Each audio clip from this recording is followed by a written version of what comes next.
Hey, this is Jerry Visca, the publisher of Defyeneurs, and welcome to the new issue, the Top 50 Health and Wellness Tips. We are super excited about the power and energy of this publication and the lineup of world-class experts that I'm truly inspired to shine a light on. This is an exciting live interview that we include in each issue of Defyeneurs, connected to each profile. So get ready, because we are in California live with Noreen L. Egurbide. Welcome, Noreen. Thank you so much, Jerry. Noreen, I'm really excited about this time with you, this live interview. You know, you're what the world refers to as the wellness navigator, and I just love that. And I want to share a quote. I just love it. I absolutely love it. I want to share a quote with listeners, and it goes like this. I believed I would survive and use what I learned to help other people. This was my beacon in the darkness, my why. You know, every time I read that, it always brings me to tears. You know, your journey has been one that is just phenomenal. And so I want you to share with listeners, Noreen, why have you chosen to serve others through health and wellness? Well, the main reason is because I have experienced, like many people, where I wasn't well. And I don't just mean like the absence of a major illness. I did have an experience with cancer, with malignant melanoma. But there's other ways where we just don't feel quite right inside. And so I wanted to reduce the unnecessary suffering in the world. And the way I really realized that was through a bigger opportunity, and that was facing the end of my life, and it was the diagnosis of malignant melanoma. So that's really what got me started on the path of helping other people. I love that. I mean, the fact that you were experiencing cancer and these challenges and just using that as a catalyst for the greatness that you're doing now through your Wellness Navigator Inc., I think is extraordinary. There's another quote, Noreen, that you share here. It goes like this. Facilitating this change in perspective provides infinite possibilities in the direction and resolution of every decision or situation. So I love that. And I want to take this time to kind of go a bit deeper into some of your programs, into My Wellness Navigator Inc., and, you know, just the overall platform, and how are you inspiring others through health and wellness? Well, I have so many amazing programs, but where it all originates really is from the heart and from what we believe. And as you quoted in that first section about what I believed when I was going through melanoma, I was actually one of the lucky ones. So, yes, I had the intention to be that inspiring person that I couldn't find as I was going through that. And I also had that increased awareness that everybody's suffering with something. It may be part of the human experience, right? So even if it's not something that a person can relate to, having a life-threatening illness, but that unsettling in your heart. But what it really comes down to is choosing love over fear. And why I say I was one of the lucky ones, if I may just share a couple of minutes about that, please. That defining moment back in 2001. And in 2001, obviously the world was going through a lot. I actually was diagnosed with malignant melanoma just a couple of weeks before September 11th, 2001. And so I had a couple of weeks of people telling me that there was a possibility that I might not survive. And I had two young sons who were 5 and 3 years old. And here's the key part that really was the difference that made a difference is as I entered into the same world that everybody else was living in, with 9/11 happening and all of that, I was very fortunate. I had blood work the day before to prepare me for a major surgery for malignant melanoma. And on September 11th, as the world and everyone else that was aware enough to know what was happening watched the Twin Towers coming down and all of that we still deal with, that fear, that terror, I received a phone call that would change everything. And Jerry, I don't know if you can imagine. I know you can probably, as I'm speaking, think of where you were way back then in 2001. I was thinking, that there was a lot of people that knew a lot more than I did, doctors and other people that telling me that I might not survive. But the phone call came, and it was Stella. And Stella was the nurse at the oncologist, and she basically said to me, she said, Noreen, we found a little complication in your blood work. Did you know you're pregnant, my dear? Wow.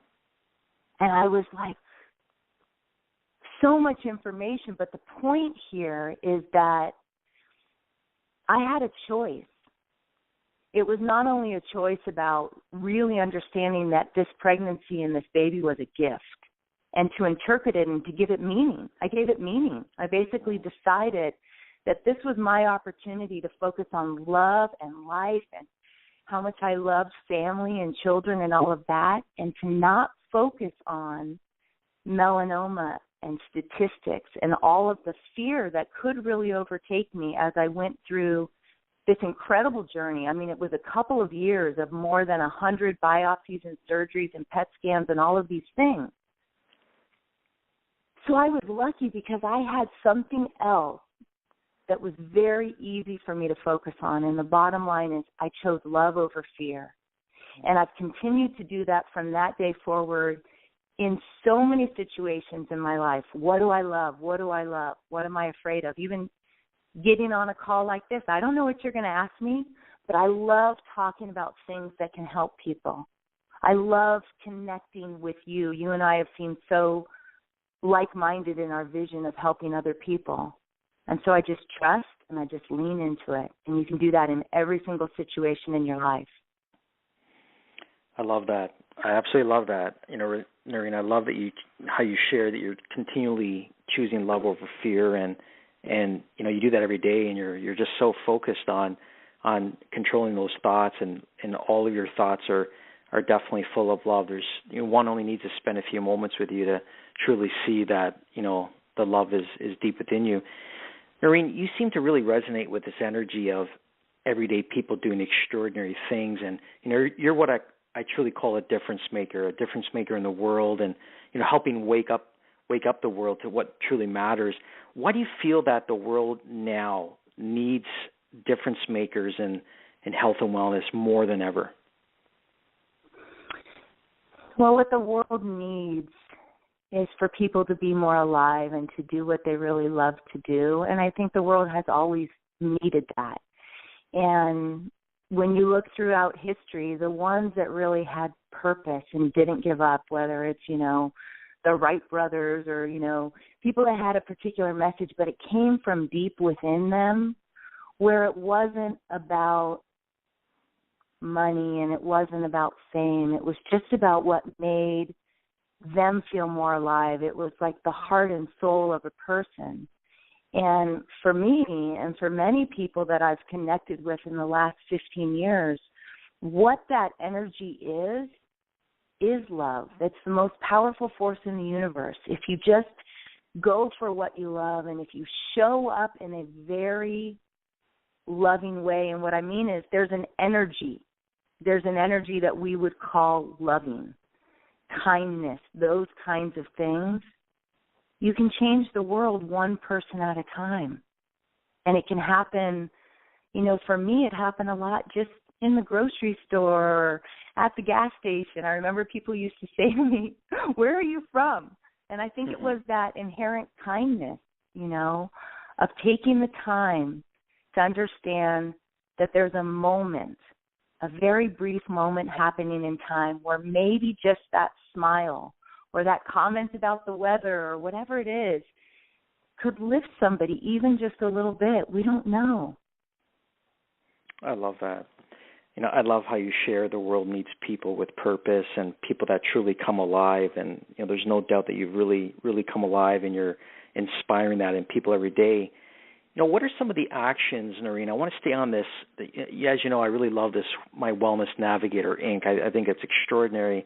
You know, what are some of the actions that listeners can take right now to just navigate some new levels of change, just to help get them started, new levels of change in any area of their life?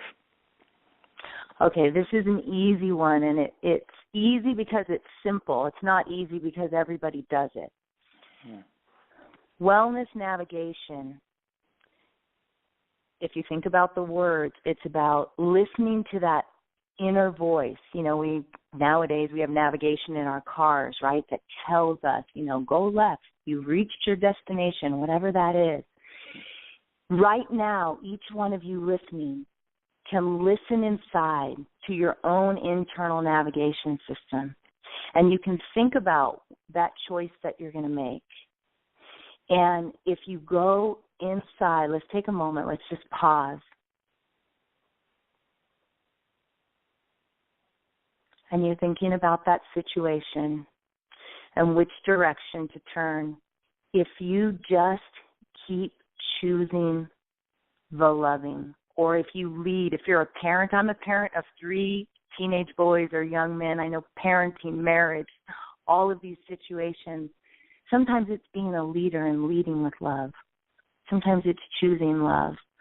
But going inside and being very clean and clear in what your intention is, you will automatically raise your vibration. If you go inside and you think of even just 1 or 2 things that you're grateful for, gratitude is another key. Even if you can't find something immediately because your perspective is maybe a little bit dim, the simple fact of looking for that thing to be grateful for, Jerry, it's fascinating. It's actually been proven that physiologically there's a chemical reaction that occurs in our bodies and in our brains when we look for something to be grateful for. There's so much research on how these things improve our health by being in a loving space, letting go of the things that really don't serve us. Does that make sense? Did I describe that well enough? Oh, it's beautiful. I just, I want to thank you for that beautiful pause. It filled me up with a rush of love. It just came rushing in, and I love your energy around, in your insights to listen to your own internal navigation system and going inside. I think it's very profound. There's another quote that you share here, and it goes like this: I encourage each person's unique contribution and ability to make a difference. So, Noreen, share with us, what is the difference, that bigger difference that you wish to make in the world? I think the biggest difference that I wish to make is to have less people feeling alone, or no one feeling alone. And that's the thing that was such a misunderstanding when I went through that first experience with malignant melanoma.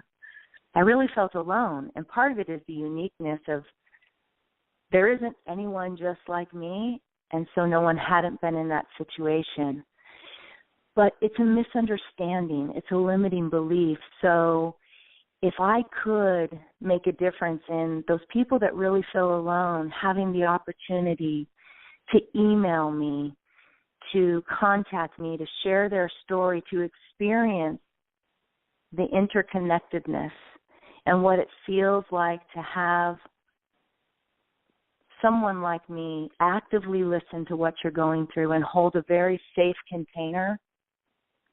Basically what I've experienced is all of that upset dissolves in the presence of love and in the presence of a caring individual who can just listen and hear. I believe 100%, Jerry, that people inside themselves have the answers to solve their own issues.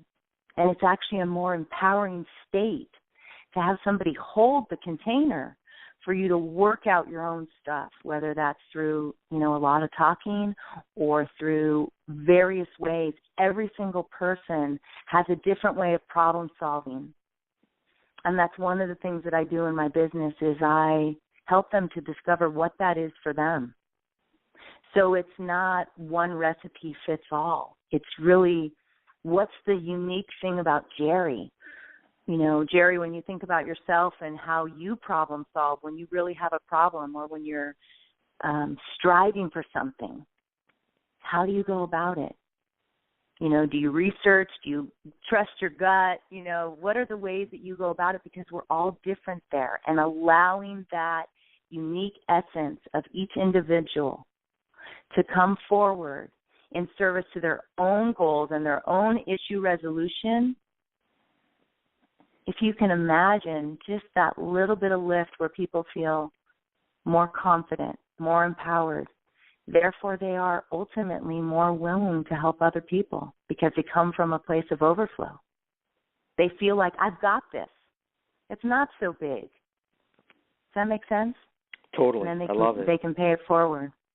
I love it. I love that you listen, Noreen, with the intent to understand what's in people's hearts. And I wrote a blog this morning that was a kind of a tribute to today's call with you, and it's called "Believe in the Unseen." So, I truly agree with you, and I encourage listeners to reach out to you to really just have that conversation with you. And there's no doubt that you're going to navigate them to what's really inside their hearts.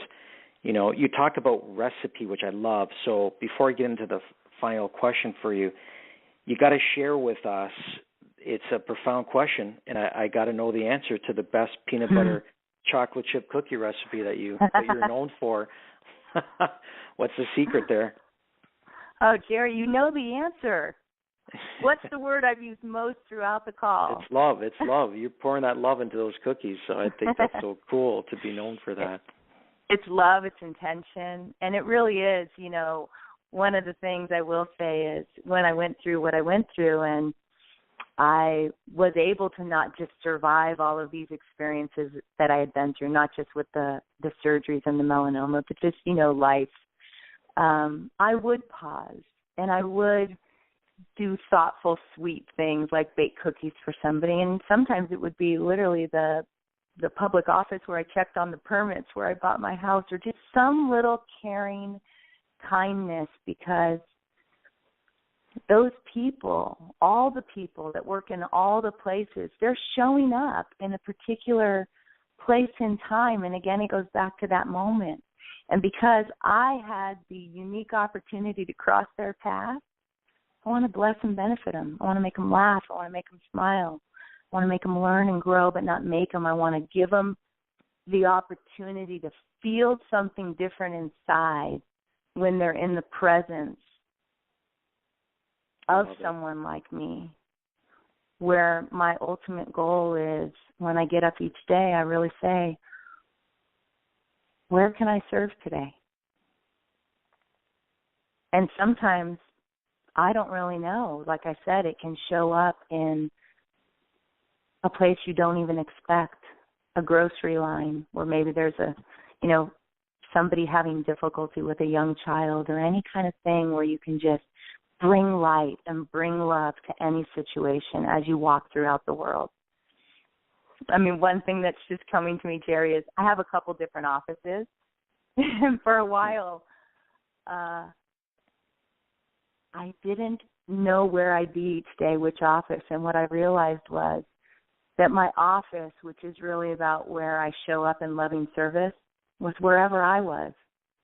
So wherever I went, that became, whether it was a baseball game for my kids, that became where I didn't limit myself to only doing the work I do in an office. I do it everywhere I go, every day. And I'm looking for the opportunities to uplift and inspire people. I love it.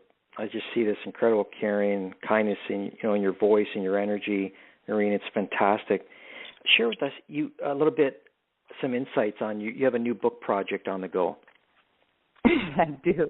I have several book projects, and one of the things that's so exciting about that is, in the past, I might have wanted it to be just perfect. I had that.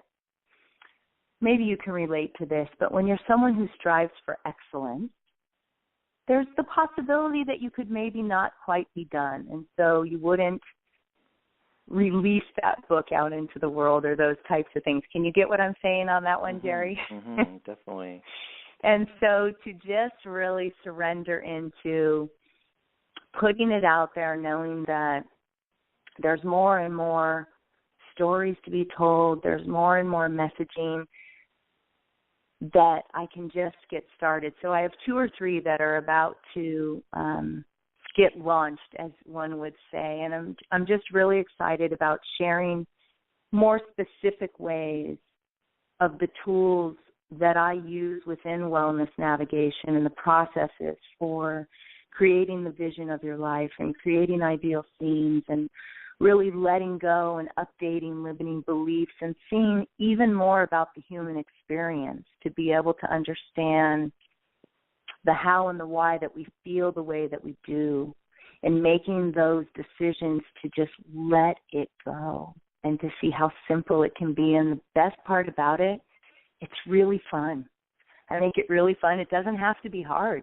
It can be very joyful, even though it's deep inner work for many people. I love it. I love it. Noreen, your energy and your work is very profound. It's very inspiring to me, and I actually call it a new energy.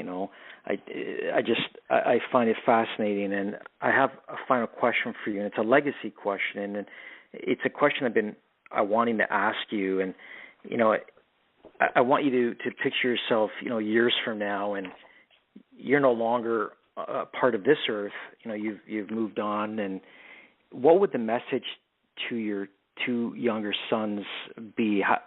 How would you want them to remember you? How did their mom live her life? Well, it's a really easy answer, and I just want to say, Jerry, I have 3 sons. After that experience I shared at the beginning, the following year in 2002, on Mother's Day, I was gifted with a 3rd son. His name's Lucas. So I have Alex is 20, Christian is 17, almost 18, and Lucas just turned 14. So I have 3 amazing young men. And for those that are parents of boys, it can get a little juicy with brothers and what I would call brotherly love, but it really answers your question. At one point, I had to get the guidelines or the rules down to one thing, and that one thing was be kind, or was it kind? Because kindness is really the root of so many other qualities that we can strive for, everything from patience. You can see the kindness and patience, and generosity and respect, and so many different things. And I know 100% that my boys will remember me as being very kind and caring. And it comes through even right now. My youngest son just graduated middle school, and there was some, we'll call it a limiting belief, Jerry, that you cannot be kind in middle school. Can you imagine that somebody would say that, or that people would believe that? Do you understand what I'm talking about? Because middle school is kind of that juicy age. And he's had friends over quite a bit, and the thing that they tell him is your mom is one of the most kind and caring people that I've ever met. And so I would hope that people would discover it's cool to be kind. I love it. I absolutely love it. Noreen L, Egurbide, California, My Wellness Navigator Inc., pages 30 and 31 of Defyeneurs Mag, the top 50 health and wellness tips. It's such an inspiring profile and message, and just on behalf of Defyeneurs, everyday people doing extraordinary things. Noreen, I want to thank you for sharing your extraordinary, amazing gifts with the world and just bringing your beautiful energy to this issue of Defyeneurs. Thank you so much. Thank you, Jerry.